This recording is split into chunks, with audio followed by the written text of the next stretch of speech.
Der Herr ist auferstanden. Amen. Hey, so schön, die einen von euch kennen den Ostergruß, wo sich Millionen von Christen weltweit zusprechen an dem Morgen, wo wir das proklamieren. Für die einen ist es vielleicht auch neu. Und es ist nicht einfach irgendeine schöne Tradition, die man sich mal eingeführt hat, sondern es ist die revolutionärste Friedensbotschaft, die je verkündet worden ist. Der Herr ist auferstanden, er ist wahrhaftig auferstanden. Und mit dieser Auferstehung hat etwas angefangen, wo die Welt radikal verwandelt hat und es heute noch tut. Echter Frieden. Der Jesaja, der hat schon Jahrhunderte vor Ostern Folgendes geschrieben. Denn uns ist ein Kind geboren, ein Sohn ist uns geschenkt. Die Herrschaft liegt auf seiner Schulter. Und man nennt seinen Namen wunderbarer Ratgeber, starker Gott, Vater der Ewigkeit, Friedensfürst. Und keine Angst, ich habe nicht irgendwie da die Feste verwechselt, man hört viel an Weihnachten. Mit der Geburt von Jesus, ja, ist die Prophezeiung erfüllt worden. Aber mit Ostern, mit dem Tod und der Auferstehung von Jesus ist es vollbracht worden. Es ist der tiefste Akt vom Friedensstiften, den es je gegeben hat. Frieden, der gestiftet worden ist zwischen den Menschen und Gott. Frieden mit uns selber und Frieden in unseren Beziehungen.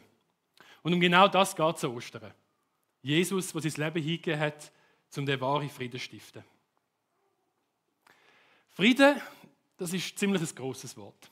Wenn wir so in die Welt raus schauen, ich weiss nicht, den Fernseher einschalten, die Nachrichten aufmachen, ist fast egal, welche Nachrichtenseite, dann merkt man ziemlich schnell, dass die Welt ein bisschen oder ziemlich viel Frieden könnte brauchen. Frieden ist keine Selbstverständlichkeit. Schauen wir nach Syrien, in Sudan, in die Ukraine, im Nahen Osten oder auch bei uns in der westlichen Welt, man könnte da fast beliebig viele Sachen aufzählen. Überall herrschen Unruhe, Hass, Streit und Chaos. Friedensstifter werden also gefragt. Sogenannte Peacemaker. Und ich finde es lustig, wenn man den Begriff Peacemaker eingibt auf Google oder wenn man auf ChatGPT mal nachfragt, dann gibt es verschiedene Ergebnisse. Je nachdem bei ChatGPT natürlich aufgrund von ihrem Verlauf noch, bei mir kommt da immer gerade noch der theologische Kontext und so. Aber wenn man die Bilder anschaut, dann kommen 3 Sachen mega viel. Einerseits so ein Superhero von DC Comics, andererseits eine Pistole, der Colt 45, der heißt Peacemaker. Und den Namen teilt er mit dem amerikanischen Bomber, der während dem Zweiten Weltkrieg entwickelt worden ist. Frieden bringen bedeutet scheinbar mit viel Kraft und Gewalt einfach mal reinzufahren, so lange oben drauf zu hauen, bis keine Gegenwehr mehr kommt. Und wie gut das funktioniert, das sehen wir ja, wenn wir in die Welt raus schauen. Was für ein anderes Bild zeichnet uns die Bibel, wenn sie vom Frieden redet. Und das tut sie mega viel. 429 Mal. Und im Neuen Testament kommt das Wort Frieden, das griechische Wort Eirene, in jedem einzelnen Buch vor. Die Bibel ist ein Buch vom Frieden. Und der Frieden, der hat eine viel größere Bedeutung als nur einfach die Abwesenheit von Krieg. Wir lesen im Johannes 17,27: Ich lasse euch ein Geschenk zurück, meinen Frieden. Und der Friede, den ich schenke, ist nicht wie der Friede, den die Welt gibt. Deshalb sorgt euch nicht und habt keine Angst. Friede in der Bibel ist mehr als einfach die Abwesenheit von Krieg. Nicht der Friede, den die Welt gibt, lesen wir da. Das Wort, das für Frieden steht im Alten Testament, ist Shalom. Und es bedeutet komplett oder ganz. Das Wort kommt in den verschiedensten Orten vor. Das kann zum Beispiel sein, wenn ein Altar gebaut worden ist, aus einem Stein, wo Shalom ist, also wo keinen Riss hat, sondern wo wirklich ganz ist. Ein Mauer, wo komplett ist, wo nicht ein Stein fehlt, ist Shalom. Oder wenn der Hiob seine Schafe zählt und merkt, es sind alle da, dann ist das im Zustand vom Shalom. Shalom kann aber auch das Wohlbefinden von Personen beschreiben. Der David, als er zu seinen Brüdern geht, fragt er sie nach ihrem Shalom. Und die Kernidee von dem Frieden, von dem Shalom, ist, dass die Welt und unser Leben aus so vielen komplexen kleinen Einzelteilen bestehen. Und wenn dort irgendetwas am falschen Ort ist, wenn irgendetwas nicht mehr ganz stimmt oder fehlt, dann fehlt das Shalom. Und das Leben braucht Wiederherstellung. Ein Bild, das das sehr gut illustriert, ist das von einem Puzzle. Es kann uns helfen, das Thema Frieden ein bisschen besser zu verstehen. Stell dir jetzt mal vor, du hast so ein schönes Puzzle, irgendwie eine schöne Landschaft, Berge, ein See vorne dran, noch ein paar Wälder hinten dran. Ich weiss nicht, wie es euch geht. Ich tue vor allem in den Ferien puzzeln. Nicht immer ganz freiwillig. Sarah da vorne lacht schon. Sie fängt meistens an und irgendwann sitze ich dann auch noch mit einer Tasse Kaffee dazu und kann es dann gleich nicht ganz lange oder das ein oder andere Teil dort einsetzen. Und wie es so ist, wenn man in einer Ferienwohnung ist und dort ein Puzzle für nimmt und das löst, am Schluss fällt immer ein Teil. Das haben so Ferienwohnung-Puzzles an sich. Man fängt an, das Puzzle vielleicht umzudrehen, man geht suchen, ist irgendwo noch das eine Teil vielleicht unter dem Teppich, aber es bleibt verschwunden. Und wenn man dann das Bild anschaut, dann ist es so richtig unbefriedigend. Eigentlich erkennt man ja, was da drauf ist, und gleichzeitig ist das Bild einfach nicht vollständig. Und unser Leben entspricht so ein bisschen einem Puzzle. Es sind auch ganz viele Teile, ich würde sagen auch mindestens so ein 1000-teiliges Puzzle. Und wenn dort etwas fehlt, wenn irgendein Loch in der Mitte ist, dann fehlt das Shalom und es braucht Wiederherstellung. In dem Zusammenhang wird das Wort Shalom auch gebraucht in der Bibel. Wiederherstellung, nämlich als Verb. Wenn man also hingeht und etwas wieder komplett macht, etwas wiederherstellt. Wenn zum Beispiel irgendein Feld beschädigt worden ist und man dann Wiedergutmachung gezahlt hat, dann hat man wieder Shalom gebracht und den Schaden ersetzt. Man hat genommen, was gefehlt hat und hat es wiederhergestellt. Das Gleiche gilt auch für Beziehungen. In den Sprüchen ist bei der Versöhnung und von der Heilung von Beziehungen, von dem Schalombringen die Rede. Und wenn Könige Frieden geschlossen haben mit anderen Reichen, dann haben sie eben nicht nur einfach aufgehört zu kriegen, sondern sie haben sich verbündet, haben zusammen aktiv das Gute gesucht und das ist als Shalom beschrieben worden. Und genau darum wartet Jesaja, wo wir am Anfang gelesen haben, auf den zukünftigen König, den Prinz vom Shalom, den Friedensfürst, der die Herrschaft und eine Zeit vom Shalom wird bringen. Eine Zeit, wo der Bund von Gott, ein Shalom mit seinem Volk, wird Gerechtigkeit bringen und heilen, was zerbrochen ist. Die Sehnsucht nach dem ewigen, nach dem göttlichen Frieden, die finden wir immer und immer wieder in der Bibel. Nicht nur bei Jesaja, sondern auch bei diversen anderen Propheten, die davon reden, wie Schwerter zu Pflugscharen umgeschmiedet werden, so etwa der Micha. Wir leben in einer Welt vom Zerbruch, wo sich nach Frieden, nach echtem Frieden sehnt. Wir wünschen uns nichts sehnlicher, als dass Frieden einkehrt, das Leben wiederhergestellt, Beziehungen geheilt und die Welt zur Ruhe kommen kann. Wenn wir so rausschauen, dann sehen wir überall Demonstrationen, Leute, die sich dafür einsetzen. Aber oft ist es nur ein Tropfen auf den heißen Stein. Es gibt so viel Ungerechtigkeit in dieser Welt, das kann einem zum Verzweifeln bringen. Oder man resigniert und schaltet Nachrichten schon gar nicht mehr ein. Es gibt viele Wege, wie wir Menschen versuchen, Frieden zu finden. In der Natur, in Beziehungen oder in sich selber. Und wenn wir ehrlich sind, dann merkt man oft, dass es irgendwie bruchstückhaft bleibt. Es fehlt immer noch etwas, so ein Puzzleteil in der Mitte. Und vielleicht kennst du das auch, das Gefühl, dass da irgendwo ein Lücken ist, ein Riss irgendwo tief drinnen. Und manchmal können wir auch gar nicht genau sagen, wo oder was das genau ist. Aber wir spüren, etwas ist nicht ganz, nicht im Frieden. Und genau da fängt Ostern an. Ostern ist Gottes Antwort auf unser innerstes Zerbrochensein. Wenn wir über Frieden reden, dann gibt es eine Ebene, die noch viel tiefer geht, als nur das, was wir um uns herum sehen. Der innerste Punkt von unserem Leben, unser Verhältnis zu Gott. Und ganz am Anfang ist da die Beziehung zwischen Gott und den Menschen. Und die war vollkommen. Die Bibel beschreibt das als enge Freundschaft. Adam und Eva in dem Garten Eden, ein Ort von Leben, Schönheit, Vertrauen und deren Nähe zu Gott. Sie haben mit Gott reden, sie haben ihn erlebt, sind bei ihm gewesen. Es war alles ganz gewesen, ein Ort vom Shalom. Aber dann ist etwas passiert. Menschen haben ihren eigenen Weg gehen und sie haben sich entschieden, zum unabhängig zu sein, ohne Gott. Sie haben seinem guten Willen misstraut und denken, sie wissen besser, was richtig ist. Der Weg, den sie jetzt unabhängig machen sollen, hat letztlich zur Trennung geführt. Und da ist eben so ein Riss in die Beziehung hineingekommen. Ein Moment, wo Zerbrechen gebracht hat in die Welt. Die Verbindung zwischen Mensch und Gott ist nicht mehr heil, nicht mehr ganz, nicht mehr Shalom gewesen. Und die Bibel, die nennt das Zerbrechen, der Riss nennt sie Sünde. Ein Wort, das manchmal so hart tönt, aber in erster Linie ist es nicht mal ein moralischer Vorwurf, sondern es ist die Trennung zwischen uns und Gott. Wo man eben den eigenen Weg gehen will, unabhängig von Gott. Es bedeutet also, trennt sie von Gott. Sünde ist in erster Linie nicht ein Verhalten, sondern ein Beziehungszustand. So wie ein Telefon, das keine Verbindung aufbauen kann, weil irgendwie kein Netz da ist oder man den Flugmodus drin hat. So geht es uns ohne Gott. Wir funktionieren vielleicht nach außen, aber innerlich fehlt die Verbindung. Die Beziehung ist verbrochen. Und wir merken, es fehlt etwas. Es fehlt jemand. Aber Gott lässt das nicht einfach so stehen. Er will die Beziehung wiederherstellen. Er wartet nicht darauf, dass wir zu ihm zurückkommen, sondern er ist selber zu uns gekommen. Und genau das feiern wir an Ostern. Das feiern wir dem heutigen Morgen. Gottes Plan, ja seine Verheißung für die Welt, ist Frieden. Und darum wird die Geburt von Jesus als Ankunft vom Eirene, eben von dem Wort für Frieden beschrieben. Jesus ist gekommen, zum seinen Frieden den Menschen anzubieten. Und es ist nicht einfach so ein bisschen Frieden, wo man ihn manchmal kennt, so ein bisschen ruhig, oberflächlich, nur solange es gerade passt, sondern es geht um echten Frieden. Um die Wiederherstellung von etwas, das tief zerbrochen ist zwischen uns und Gott.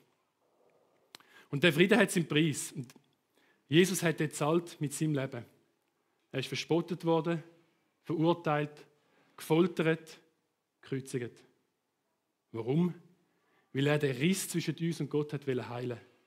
Weil er wollte zeigen, ich gehe bis ans Kreuz. Ich übernehme die Schuld, die trennt, und ich bezahle den Preis für dich. Und dann ist der dritte Tag gekommen. Der Ostersonntag, den wir heute zelebrieren, ist das Unglaubliche passiert. Jesus ist wieder auferstanden. Nicht als Geist, nicht irgendwie als Erinnerung, sondern in einem neuen Körper mit durchbohrten Händen, aber lebendig. Und damit hat er gesagt, der Tod hat nicht das letzte Wort. Die Schuld hat nicht das letzte Wort. Die Trennung hat nicht das letzte Wort. Ich habe den Frieden wiederhergestellt. Für immer. Der Paulus bringt das in seinem Brief an die Römer ganz einfach auf den Punkt. Wir lesen im Kolosser 1, 19 bis 20. Ja, Gott hat beschlossen, mit der ganzen Fülle seines Wesens in ihm zu wohnen und durch ihn das ganze Universum mit sich zu versöhnen. Dadurch, dass Christus am Kreuz sein Blut vergoss, hat Gott Frieden geschaffen. Friede mit Gott, das ist keine Leistung, kein Verdienst. Es ist ein Geschenk. Ein Geschenk, das du annehmen darfst. Einfach so. Indem du glaubst, indem du sagst, Jesus, ich vertraue dir. Ich glaube, dass du für mich gestorben und du verstanden bist. Du musst dich nicht zuerst verbessern, aufräumen, irgendwie genug fromm fühlen. Gott wartet nicht, bis du perfekt bist. Er lebt dich jetzt genau so. Und Jesus hat den Weg frei gemacht. Du darfst einfach kommen. Mit deiner Schuld, mit deinen Zweifeln, mit dieser Sehnsucht. Er wird dir begegnen. Mit Frieden. Ein neues Leben in Beziehung. Ein Leben, wo man es nicht mehr aus eigener Kraft probieren muss und irgendwie alles zusammenzuheben, sondern wo wir vertrauen dürfen, wo wir loslassen dürfen. Dann dürfen wir erleben, wie der Frieden langsam, aber sicher unser Innerste füllt und alles, was nicht perfekt ist, langsam anfängt zu verbinden und der Frieden selber in uns wohnen darf. Jesus ist der Frieden. Wie wir es auch lesen, ja, Christus selbst ist unser Frieden. Frieden mit Gott, das ist der Anfang von allem. Es ist der Moment, wo das fehlende Puzzleteil wieder seinen Platz bekommt. Der Moment, wo das Bild plötzlich wieder Sinn ergibt, wo es wieder ganz wird. Der Moment, wo du kannst sagen, ich bin ganz, ich bin angekommen. Und das ist, was Ostern bedeutet. Jesus hat den Frieden wiederhergestellt. Er hat den tiefsten Riss, die Trennung zwischen uns und unserem Schöpfer geheilt. Wenn das Puzzleteil wieder an den Ort kommt, dann passiert etwas. Unser Leben fängt sich an zu verändern. Wie bei einem grossen Puzzle, das lang unvollständig war und plötzlich das Stück gefunden wird, ist es plötzlich, als geht wie das Licht an. Also ergibt es Sinn. Und der Frieden, der bleibt nicht einfach dort stehen. Wenn Jesus unser Leben berührt, dann bleibt das nicht folgenlos. Wie wenn man einen Stein ins Wasser wirft und der so anfängt Wellen zu schlagen, geht der Frieden weiter. Wie im Kreis. So wirkt der Friede von Gott. Zuerst in unserer Beziehung zu ihm, dann in unseren Herzen und schließlich aus in die Beziehungen, in unseren Alltag und in die Welt. Jesus selber ist also unser Friede.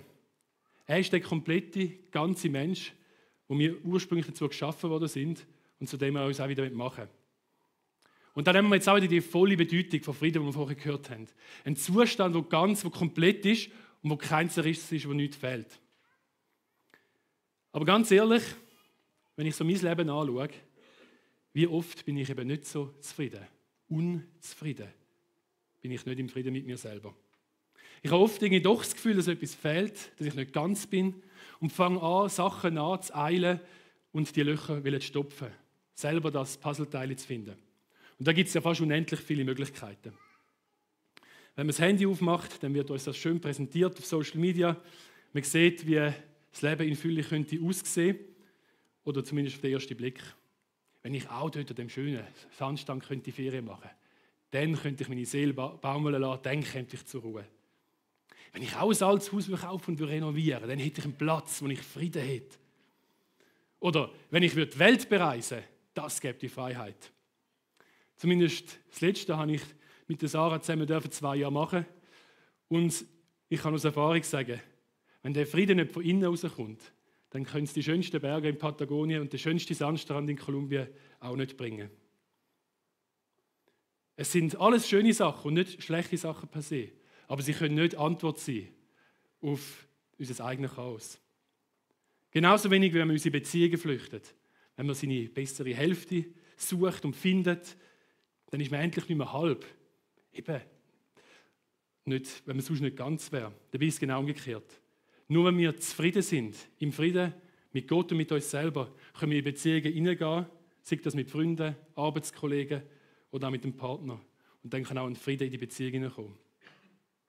Wir können an dieser Stelle noch ganz viele Sachen aufzählen. Erfolg, Sport, Fernsehserien, Aussehen, Likes, Lebensentwürfe und so weiter. Aber am Ende läuft alles aufs Gleiche raus. Es kann uns nicht ganz machen. Egal wie fest wir versuchen, selber da irgendwie Ordnung hineinzubringen, die Lücken zu schliessen und die Risse wieder zusammenzukitten, es wird nicht gelingen. Es gibt nur jemanden, der das kann, und das ist der Friede selber, Jesus. Die mich ein bisschen kennen, die wissen, dass ich mich sehr für Sprachen interessiere, dass ich sehr gerne so Sprachen habe. Und darum bin ich da mal geschaut, was ist eigentlich der deutsche Ursprung von Frieden, und der gefällt mir mega gut. Es kommt aus dem Indogermanischen und heisst eigentlich, sich selber nahe sein. Frieden bedeutet also Nähe. Und dann gibt es noch eine zweite Bedeutung, und die taucht in der deutschen Sprache immer wieder auf, wenn uns das Wort Frieden begegnet. Und zwar geht es um einen sicheren, abgeschlossenen Ort, um einen umfriedeten Ort. Ich weiß nicht, ob ihr das schon mal gehört habt. Man redet manchmal auch vom Bergfried, so eine Burg, so eine Festung. Und ich finde, das illustriert unglaublich treffend, um was es beim Frieden geht. Nämlich, dass wir immer wieder an den Ort kommen, wo wir ganz nah am Herz von Jesus sind. An den Ort dürfen wir kommen, wenn wir unzufrieden sind. Er wird uns Sicherheit, Identität, Heilung, Hoffnung und Kraft geben. Ähnlich wie ein Hafen, wo von Schiff angesteuert wird beim Sturm, dürfen wir uns auch immer wieder an den Ort von der Sicherheit und von seiner Nähe begeben, wenn die Stürme vom Leben um uns herum toben. Wenn wir unser Herz auf ihn und seinen Frieden ausrichten, dann werden wir wiederhergestellt, dann werden wir ganz. Die Identität ist nicht etwas, was wir uns selber erarbeiten müssen. Sie ist etwas, was uns zugesprochen wird. Und niemand kann uns eine tiefere und wahre Identität geben als Jesus. Warum? Weil er der Einzige ist, der den vollen Preis gezahlt hat. Es ist wie bei einem Gemälde, das man in der Hand hat, das irgendwie vielleicht nicht mega spektakulär aussieht, ein bisschen Gekritzel. So moderne Kunst kommt da jetzt da in den Sinn. Und man kann es nicht ganz verstehen, warum auf irgendeine Auktion nachher ein riesiger Betrag für die Kunst gezahlt wird. Aber schlussendlich bestimmt nicht der eigentliche Materialwert den Preis, sondern das, was jemand bereit ist, dafür zu zahlen. Jesus hat sein Leben für dich gegeben. Er hat es hingelegt, alles hingelegt aus Liebe. Und das zeigt dein und mein Wert. Geliebt, gewollt und gesehen. Und das nicht wegen irgendeiner Leistung, sondern weil Jesus dich so sehr hat wollen, dass er bis ans Kreuz gegangen ist für dich. Diese Identität ist nicht irgendwie zerbrechlich. Sie ist nicht abhängig von unserem Verhalten, von unserem Aussehen, von unserem Erfolg, sondern die Identität ist gegründet in dem, was Jesus über uns sagt. Wenn du dich selber fragst, wer du bist, darfst du dich bei Jesus verankern. Eben wieder in den umfriedeten Ort kommen und bei ihm Frieden finden. Ich bin, weil er mich liebt. Ich bin genug, weil er alles für mich gegeben hat. Ich bin frei, weil meine Identität nicht gemacht ist, sondern geschenkt ist. Ich weiss nicht, wo du in deinem Leben stehst, ob du den Frieden erlebst oder ob dir vielleicht manchmal das Wasser bis zum Hals steht. Vielleicht sagst du, ja, das stimmt ja grundsätzlich schon, aber meine Situation ist irgendwie schlimmer, aussichtsloser. Oder du wartest schon so lange darauf, dass Veränderung passiert und du hast es nicht erlebt. Wir dürfen immer wieder zu Jesus kommen. Er möchte Frieden schenken, auch wenn es aus unserer Sicht unmöglich scheint. Wofür spüre ich in meinem Leben, dass was Teile fehlt?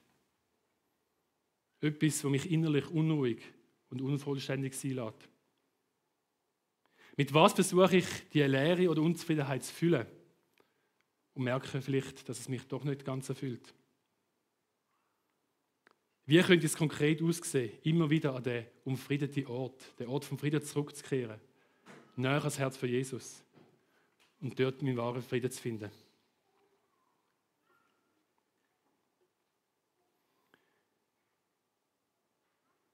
Ich möchte noch auf den letzten Punkt eingehen, das ist, wenn es rausgeht, der Frieden.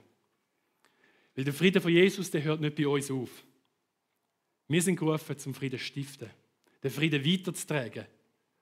Und was für ein Kontrast besteht doch da zwischen den Friedensstifter von dieser Welt, den Peacemakers, und den Friedensstifter, wo wir dazu berufen sind. Ich bin als ältester von 4 Geschwistern aufgewachsen und ich kann mich noch sehr gut erinnern, wie das damals war, wenn wir Streit hatten.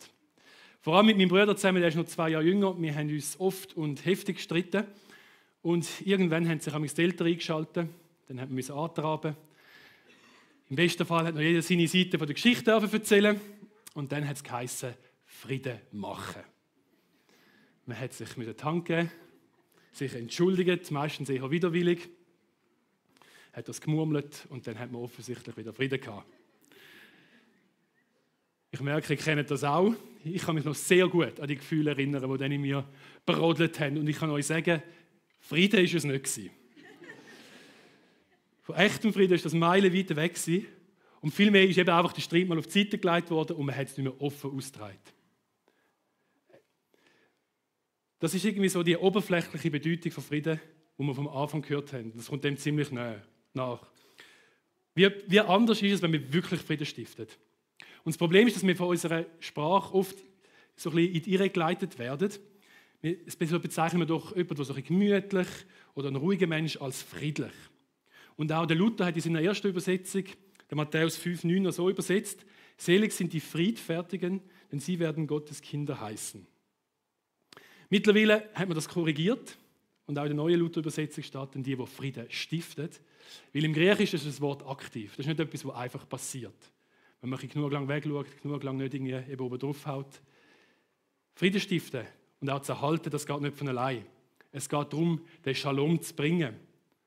Etwas nehmen, was kaputt ist, etwas, was fehlt, und es wiederherzustellen. Und wir sind gerufen, den Frieden in die Welt rauszutragen. Und das bedeutet nichts anderes, als ebenfalls in die Zerrissenheit hineinzugehen und dort Versöhnung zu schaffen, wo es menschlich unmöglich scheint. Nicht, weil wir es irgendwie können, sondern weil Jesus es bereits gemacht hat und er der Frieden ist, der in uns wohnt und in uns wirkt. Ich habe das selber erleben mit einem guten Freund. Wir sind zusammen aufgewachsen. Wir sind zusammen in die Schule gegangen, die Jungschi, jeden Nachmittag nach der Schule in den Wald. Und als wir älter geworden sind, hat es plötzlich einen Riss in unserer Freundschaft. Ich kann heute gar nicht mehr genau sagen, was es eigentlich war, wie das so oft passiert. Aber wir haben beide Sachen gesagt, die uns verletzt haben. Und es ist so weit gegangen, dass wir irgendwann den Kontakt abgebrochen haben. Jahrelang haben wir nicht mehr miteinander geredet oder nur noch so, wenn man sich irgendwie gesehen hat im Dorf, dann hat man sich gegrüßt, aber das war dann nicht mehr. Und das hat mir wehgetan. Und wenn ich gemerkt habe, ist es ihm ähnlich gegangen. Und es hat einen langen Prozess gebraucht, wo ich zuerst angefangen habe, mit Gott zu ringen, wo ich mit ihm gebetet habe und gesagt habe, wie es mir geht in dem Innen. Und dann der zweite Schritt, wo ich auf ihn zugegangen bin, ihn um Vergebung gebeten habe. Und Gott hat angefangen, mein Herz zu verändern. Mein Stolz war lange zu gross, dass ich auf ihn zugehen konnte.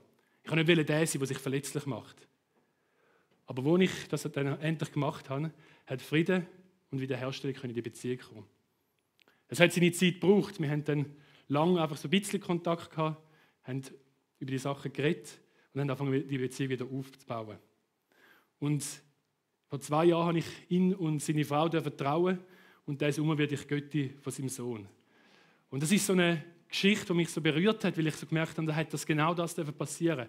Nicht weil ich es irgendwie hätte können, weil in dem Moment bin ich so weit weg gewesen und ist so ein Zerriss da drin gewesen, sondern weil Gott gewirkt hat und zuerst bei mir das Loch wieder gestopft hat, dass ich dann auch den Schritt machen konnte. Frieden stiften, das kostet etwas. Es ist nicht bequem und es ist nicht immer fair. Es kann bedeuten, dass ich mein Recht, ob berechtigt oder nicht, aufgebe.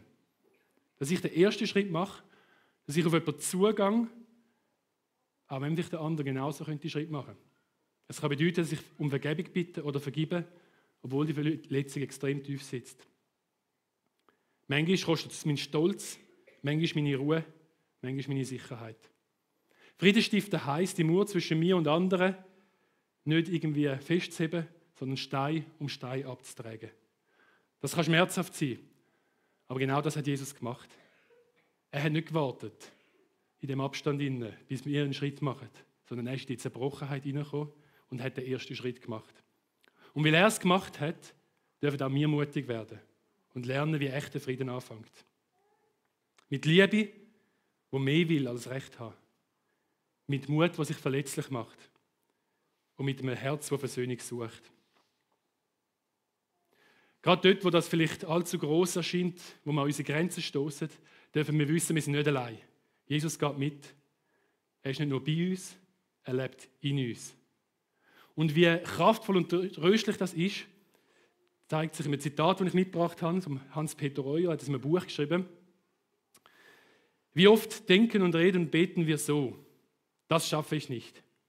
Ich werde versagen, ich gehe dabei zugrunde. Versuch mal dasselbe zu sagen in der Wir-Form, mit Christus an deiner Seite. Jesus, das schaffen wir nicht. Und er fragt zurück: Warum denn nicht? Jesus, wir werden versagen. Und er sagt: Nein, ich habe noch nie versagt. Jesus, wir werden zugrunde gehen. Und Christus antwortet: Wir werden nicht zugrunde gehen, denn ich bin auferstanden. Jedes Mal, wenn ich sage: Jesus, ich kann das nicht, sagt er: Na und? Ich kann. Frieden stiften, echte Frieden stiften, können wir nur dann, wenn wir selber den Frieden erfahren haben, den uns Jesus schenken will. Menschen vom Frieden sein, heisst teilnehmen am Leben von Jesus. Sich von ihm fühlen zu lassen, den Frieden zu empfangen und weiterzugeben. Und das Kreuz ist ein mega schönes Symbol für das. Sich von ihm fühlen zu lassen und dann den Frieden weiterzugeben. Es braucht unseren vollen Einsatz. Aber wenn wir anfangen, den Frieden zu leben, werden Beziehungen ganz werden, werden Menschen heil werden und wird die Welt drin Jesus begegnen. Gibt es eine Beziehung in deinem Leben, wo du spürst, dass Unfrieden herrscht? Vielleicht offen oder auch stillschweigend. Bin ich bereit, den ersten Schritt zu machen? Sogar dann, wenn es mich etwas kostet. Mein Recht, mein Stolz oder meine Sicherheit. Was wäre ein konkreter Schritt zum Frieden stiften? In meiner Familie, im Freundeskreis, an meinem Arbeitsplatz, in der Kirche. Ostern ist nicht einfach nur ein schönes Frühlingsfest. Es ist der Wendepunkt in der Weltgeschichte. Es ist der Moment, wo sich der Himmel zur Erde geneigt hat. Der Moment, wo der zerbrochene Frieden wiederhergestellt worden ist. Nicht ein oberflächlicher Frieden, sondern ein echter, tiefer, heilender Frieden. Der Frieden, der mit Gott anfängt, unser Innerste verändert und dann rausfließt in unsere Beziehungen und in die Welt. Jesus hat den Frieden mit Gott möglich gemacht. Er ist gekommen, zum Heilen, was zerrissen ist, zum Füllen, was leer ist. Und er ruft uns, den Frieden weiterzutragen, in eine Welt, die sich nach Frieden sehnt. Und der Friede ist keine Idee, kein Prinzip, keine Philosophie. Der Friede ist eine Person. Der Friede hast du verstanden, Jesus. Ich möchte beten.